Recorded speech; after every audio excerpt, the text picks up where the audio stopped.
What happens when you open the door to a house that's been hiding dark secrets for years?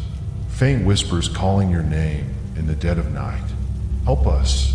We're still here. What lies beneath the floorboards will never stay silent. Stay tuned, if you dare.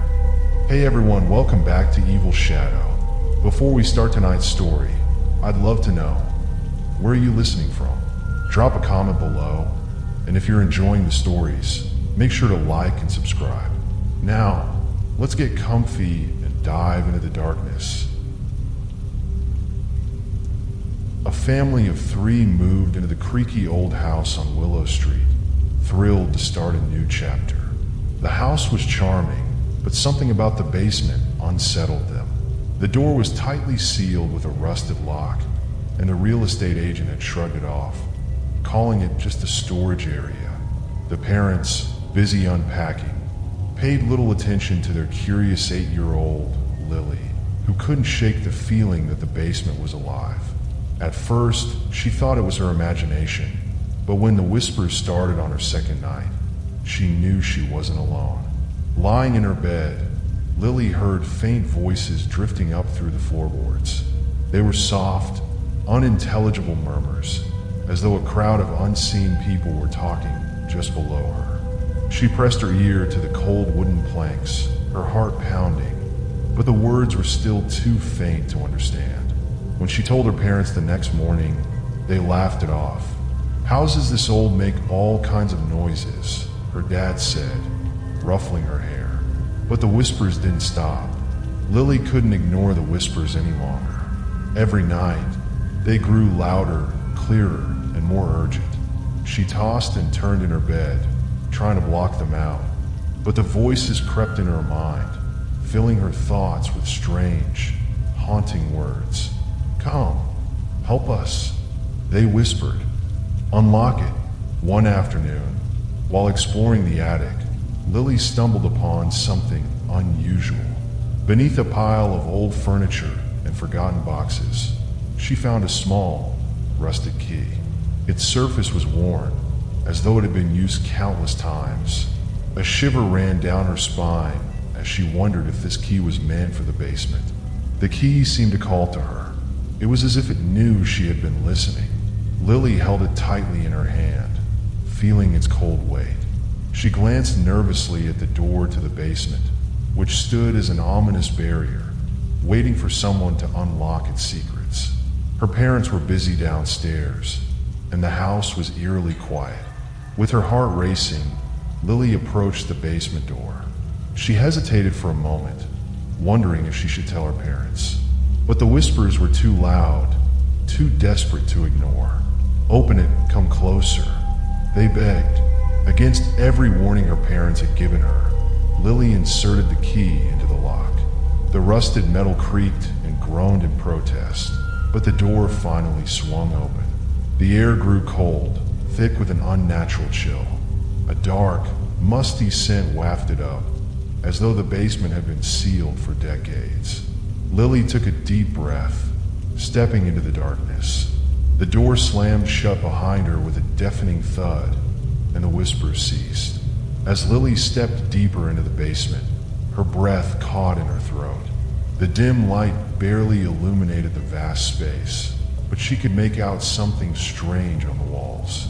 Shadowy figures, their forms indistinct and shifting, lined the perimeter of the basement. They loomed in the corners, their eyes glowing faintly with an unnatural light. Lily froze, her heart hammering in her chest. The whispers returned, this time louder, more urgent, like a chorus of voices calling out to her. "You shouldn't have come," one voice hissed. "The past won't let you leave," another whispered, its tone dripping with sorrow. The shadows seemed to move, their forms flickering in the dim light, as if they were reaching out, trying to communicate something beyond the veil. Each figure murmured a different story, fragments of lives long forgotten, lost to time. Lily clutched her chest, feeling an overwhelming sense of dread wash over her. The whispers began to weave together, forming a single, coherent message. We were trapped here. A voice cried. We were never meant to leave. Images flashed before Lily's eyes. Images of a family that had once lived in the house, their faces twisted in terror. They had been driven mad by the shadows, their lives consumed by the dark whispers that had never stopped calling. The house had claimed them, one by one. The shadows seemed to close in on Lily, their whispers now a cacophony of sorrow and rage.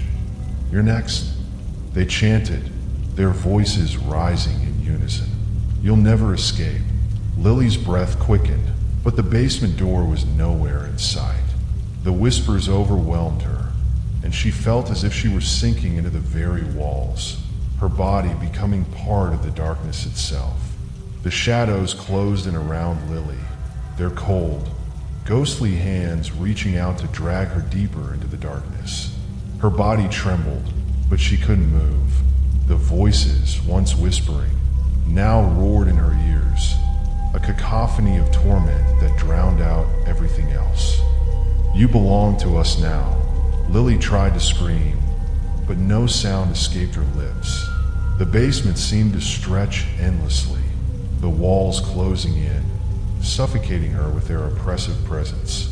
Her mind raced, desperate for an escape, but the shadowy figures surrounded her, their cold touch seeping into her very soul. The door to the basement, once wide open, slammed shut with a deafening bang. She heard the sound of the lock turning, sealing her inside forever. The whispers faded, replaced by a haunting silence that seemed to echo in the very walls. Lily's body froze, her eyes wide with terror, as she realized she could no longer move. The shadows had claimed her, pulling her into their eternal grip. Her face twisted with fear, and the last thing she saw was the dark, empty eyes of the figures surrounding her, their whispers now a part of her. Her parents never found her. The house on Willow Street stood silent, its dark secrets locked away in the basement. But on nights when the wind howls through the trees, the whispers can still be heard, calling out for the next victim to unlock the door. Jake and Mia were excited when they bought the old farmhouse on the outskirts of town. It had everything they wanted: charm, space, and the potential to transform into their dream home. The price was right, and with a little work, they were confident they could make it their own.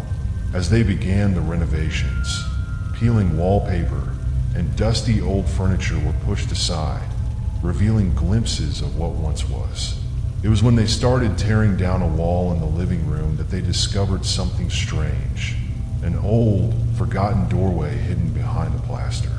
The doorway was narrow, its edges worn and faded, as though it had been concealed for decades. There were no records of this hidden space in the floor plans, and the couple was puzzled. The house had seemed to be a straightforward fixer-upper, but this was something entirely unexpected. Mia, always the curious one, was the first to push open the door.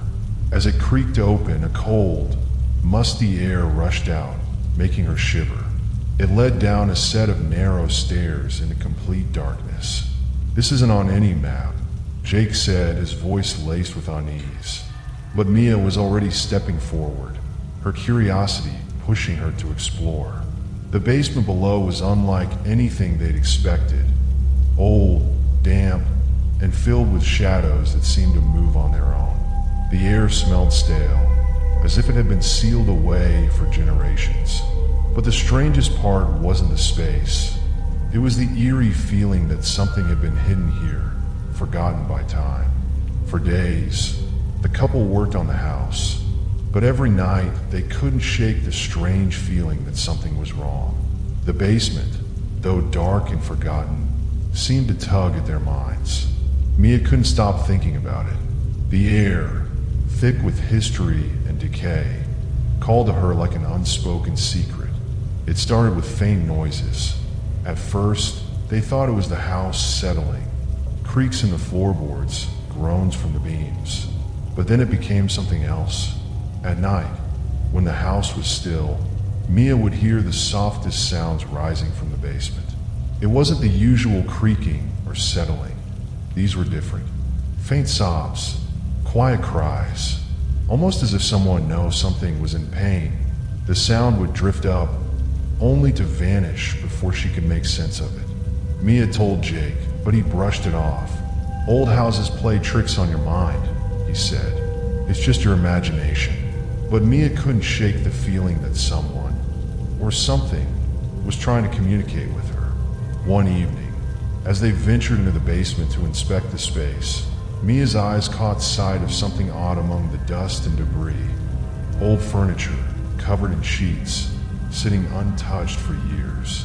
A child's wooden toy sat forgotten in the corner, its paint chipped, its once bright colors faded with age. Then, in a dusty chest tucked away in the far corner, Mia found it. A small, leather-bound diary, its pages yellowed with time. It seemed out of place, as though someone had left it behind, untouched for decades. Mia's hands trembled as she opened the diary.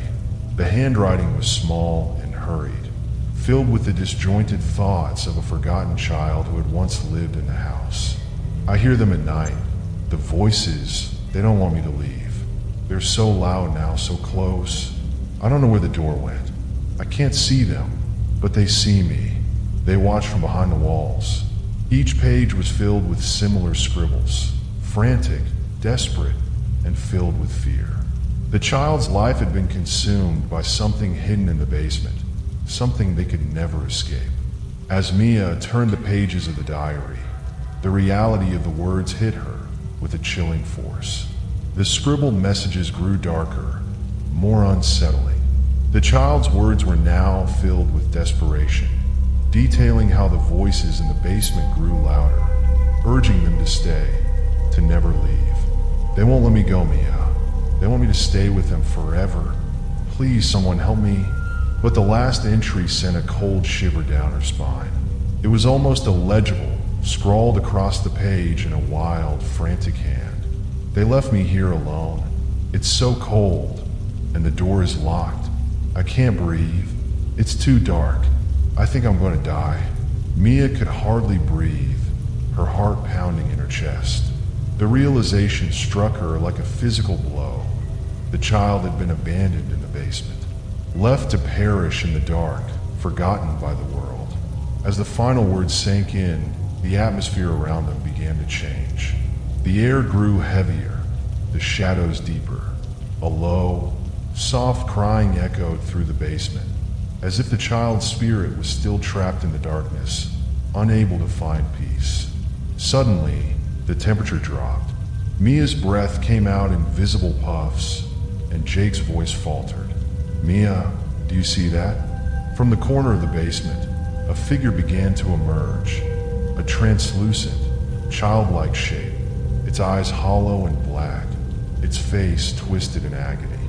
The figure slowly moved toward them, dragging its feet across the cold concrete floor, its cries growing louder with each step. Mia froze, unable to move, as the apparition reached out with its bony hand, its fingers brushing against her arm. The cold was unbearable, and she could feel the weight of the child's sorrow pressing against her. Suddenly, the room began to warp. The walls seemed to close in, and Mia felt as though she were reliving the child's final moments. The suffocating darkness, the fear, the desperation, they were all hers now. She could feel the child's cold breath against her skin, their final plea echoing in her mind. The figure vanished, leaving only the sound of the child's tortured sobs, which seemed to reverberate through the walls. Terrified and shaken, Mia and Jake rushed to the basement stairs, the weight of the child's sorrow still heavy in their hearts. The basement door slammed shut behind them with a deafening bang, but the echoes of the child's cries followed them, soft at first, then growing louder as they ascended the stairs. "Let's get out of here," Jake urged, his voice trembling. But the oppressive presence of the house seemed to press against them, making each step heavier, each breath more difficult to take. They ran, bursting through the front door and into the cold night air. Their hearts were racing, their minds clouded by the horror they had just witnessed. But no matter how fast they ran, no matter how far they drove, the cries followed them, haunting them with every mile. The child's voice echoed in their ears, a constant reminder of the darkness that lay beneath that old, forgotten house. "I'm still here," it whispered, distant but ever present. "I never left." Mia couldn't sleep. Every night, she heard the soft wailing, the sorrowful sobs that seemed to come from nowhere and everywhere at once. No matter where they went, the child's spirit was never far behind. The memories of that basement, the child's final moments, and the suffocating darkness would never fade. The echoes of the forgotten basement were now part of their lives, impossible to escape, impossible to forget. And as they lay awake, staring into the darkness, they knew the truth. Some things are never meant to be uncovered. Some voices are never meant to be heard. Thomas had never been particularly close to his uncle, but when the old man passed away, he was surprised to find out that he had inherited his uncle's house. A large, creaky Victorian home tucked away in a quiet neighborhood. The house had always been a mysterious fixture in town. With its weathered facade, sagging roof, and ivy-covered walls, it was the kind of house that locals whispered about in hushed tones. Some said it was haunted, others claimed it was simply old and full of secrets. Thomas, however, wasn't one to put stock in such stories. He saw the house as an opportunity, an inheritance he hadn't expected, and one that might help him start anew. After all, the house was his now, and he had no intention of letting superstitions rule his decisions. The first night he stayed in the house was uneventful, aside from the usual creaks and groans of an old building settling. But the second night, as the wind howled outside and the house seemed to come alive with its own noises, Thomas heard something else. Faint at first, like a whisper carried by the wind, it began to grow clearer. It sounded like voices, soft and unintelligible, calling his name. Thomas. He froze, his heart racing. It wasn't the wind. It wasn't the house settling. He stood up, straining to hear, but the voices faded as quickly as they had come. He chalked it up to his imagination, or perhaps the house's old pipes, and went back to bed. But that night, as the clock struck midnight, the voices returned, louder this time, more persistent. "Thomas, help us." The hairs on the back of his neck stood up, and he knew, without a doubt, that the voices were not his imagination. They were real, coming from somewhere deep within the house, somewhere beneath the floorboards. The following days were filled with a growing sense of unease. Thomas couldn't shake the feeling that something was watching him from the shadows of the house, and the voices continued, whispering, calling, pleading from deep beneath the floorboards. He tried to ignore it, telling himself it was the old house playing tricks on his mind. But the voices were relentless. One evening, unable to sleep, Thomas decided to investigate. Armed with nothing but a flashlight and his determination, he made his way to the basement. The floorboards above creaked and groaned as if protesting his every step. It was there, in the dimly lit basement, that he noticed something odd. Near one of the walls, hidden beneath layers of dust and debris, he saw a section of the floor that seemed different from the rest. A trapdoor, old and worn, was barely visible. It was partially covered by a rug, and its edges were faded, as though it had been ignored for years, perhaps longer. His heartbeat quickened as he knelt down to examine it. It was a small door, nothing special, but the eerie silence around it made his skin crawl. The voices seemed to grow louder now, clearer, as if beckoning him toward it. "Thomas, please, we're down here." A chill ran through his spine as he lifted the trapdoor. The creaking of the hinges echoed through the house, and as he shone his flashlight into the darkness below, a cold draft rushed up to meet him. The narrow staircase led to a hidden chamber, small, cramped and suffocating. The air was thick with dust and decay, and as he descended, the voices were now screaming in his ears, desperate, frantic. "Help us, help us." At the foot of the stairs, Thomas's flashlight caught something that made his stomach turn. Skeletal remains, tangled in what appeared to be broken chains, lay scattered across the floor. The bones were twisted and contorted, their faces frozen in eternal expressions of fear and agony. The remains of people who had been trapped and left to die in this hidden chamber.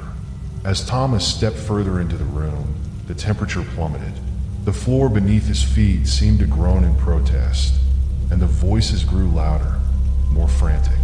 The spirits of those lost souls were reaching out to him, their cries filling the chamber. "Help us! Don't leave us here!"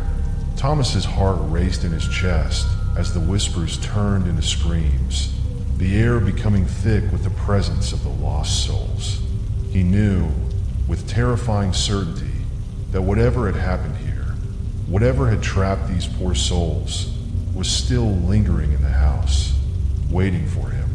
The moment Thomas stepped closer to the skeletal remains, the air grew unnervingly cold, and the whispers turned into anguished wails. The room seemed to pulse with energy, as if the very walls were alive with the spirits of the long-forgotten. Suddenly, the floorboards creaked beneath him, and a dark, shadowy mist began to rise from the cracks in the walls. Thomas staggered back, his heart racing in his chest, but the mist was relentless. It swirled around him, thick and suffocating, as the temperature dropped to an unbearable chill. "Leave us alone," Thomas shouted, his voice shaking. But the spirits were no longer silent. They were angry, enraged at their abandonment. One by one, the skeletal remains began to stir. The bones clattered and rattled as if being reassembled by an unseen force. The empty sockets of their skulls seemed to burn with a furious energy. Their forms began to rise, the spirits of the trapped souls taking shape in front of him. They were no longer the broken, twisted remains he had seen on the floor. They were full-bodied apparitions, their faces twisted in rage, their eyes glowing with an otherworldly light. "Why did you leave us here?" One of the spirits hissed, its voice a harsh rasp.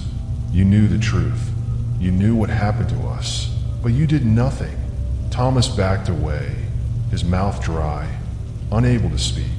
The spirits surrounded him, their wails deafening, their accusations cutting through his mind. "You walked into this house like it was nothing," another spirit cried, its form flickering in and out of existence. "You inherited our fate. You inherited our suffering. You knew this house was cursed, but you ignored it. Now you must pay." The spirits reached out, their hands outstretched, their fingers skeletal and cold. The air around Thomas felt as if it were closing in, pressing against him with the weight of their anger. "You cannot escape us now," the first spirit whispered, its voice like nails on a chalkboard. "We will never let you go. You will join us, forgotten, trapped in the darkness beneath the floorboards." Thomas gasped for breath, struggling to breathe as the spirits closed in around him. The temperature dropped even further until he could no longer feel his limbs. The room spun, and his vision blurred as the spirits' wails filled his ears. He had no escape. As the spirits closed in on him, Thomas felt the last remnants of warmth drain from his body. The cold was unbearable, his limbs frozen in place as the spirits reached out, their bony hands sinking into his flesh. His vision blurred, his breath shallow, and then silence. The house, once full of life, now stood eerily still. The trapdoor slammed shut, sealing the hidden chamber below forever.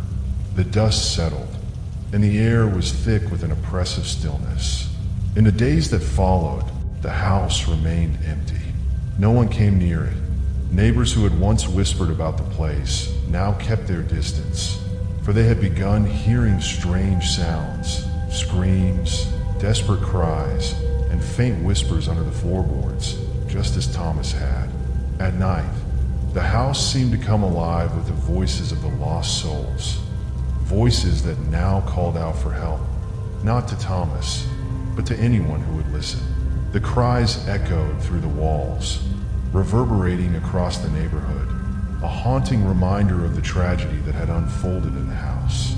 The neighbors would often hear the wailing at night, growing louder and more frantic, as if the spirits had grown restless, searching for someone to hear their plea. And then, just as suddenly as it had started, the house would fall silent again, leaving only the feeling of despair that lingered in the air. But the house would never be free. It would never be rid of the voices beneath the floorboards, the spirits of those trapped, forgotten, and left to die in the dark.